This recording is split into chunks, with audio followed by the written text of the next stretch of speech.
കൂട്ടുകാരെ, എനിക്ക് പ്രാവശ്യം ചെറിയൊരു പണി പിന്നെയും കിട്ടി.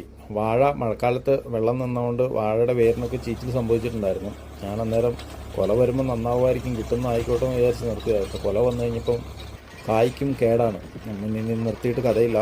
സമയവും പണവും എല്ലാം വേസ്റ്റ് ആവുകൊണ്ട് ഇപ്പം ഇങ്ങനെ വെട്ടിക്കൂട്ടാന്ന് വെച്ച് കഴിഞ്ഞാൽ അത്ര എളുപ്പമല്ല. അപ്പോൾ ട്രാക്ടർ വെച്ച് അടിച്ചേക്കാന്ന് വെച്ചുകൊണ്ട് ഇപ്പം ട്രാക്ടർ വെച്ച് തന്നെ അങ്ങ് നേരെ അടിച്ച് പൊടിച്ച് അടുത്ത ട്രിപ്പ് വളവാക്കാനുള്ള പരിപാടിയാണ്.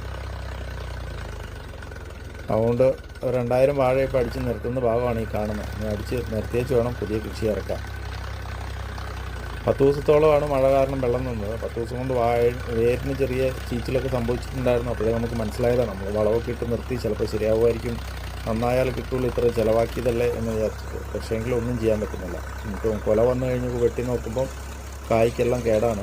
ഇനി നിർത്തിയിട്ട് കഥയില്ല. നമ്മുടെ സാമ്പത്തികം എല്ലാം പോകും. അതുകൊണ്ട് വീണ്ടും അടിച്ച് പൊടിച്ച് ഒരു മാസം ഉണങ്ങാൻ വിട്ടിട്ട് പുതിയ വിളവ് ഇറക്കാമെന്ന് വിചാരിച്ചുകൊണ്ട് ട്രാക്ടർ വെച്ച് അങ്ങ് അടിച്ച് ക്ലീനാക്കിക്കൊണ്ടിരിക്കുക. ഇതാണ് കുറച്ചും കൂടെ എന്ന് വെച്ചാൽ ലേബർ കുറച്ച്, പണിക്കാരുടെ ലഭ്യതയും സ്ഥലവും എല്ലാം കുറച്ചുകൊണ്ട് ഈ പരിപാടിയാണ് ഇപ്പോൾ ചെയ്യുന്നത്. അടിച്ച് തകർത്തുകൊണ്ടിരിക്കുക.